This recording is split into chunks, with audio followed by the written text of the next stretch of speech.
Oman के शहर सलाला में जारी junior Asia cup hockey tournament में पाकिस्तान और भारत के दरमियान होने वाला मैच 1-1 की बराबरी पर खत्म हो गया।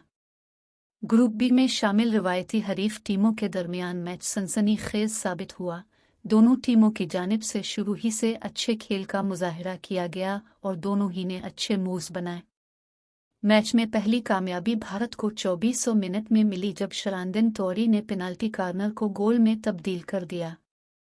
भारत की यह बरतरी 4400 मिनट में इस वक्त खत्म हो गई जब पाकिस्तान के बशारत अली ने गेंद को जाल तक पहुंचाकर मुकाबला 1-1 से बराबर कर दिया। पाकिस्तान को इसके बाद बरतरी का मौका मिला मगर ग्रीन शर्ट्स इससे मुस्तफीद न हो सके और 1-1 की बराबरी पर मुकाबला खत्म हुआ। पाकिस्तान के अब्दुल हन्नान शाहिद को मैच का बेहतरीन खिलाड़ी करार दिया गया। इवेंट में पाकिस्तान अगला मैच जापान के खिलाफ पीर को खेलेगा।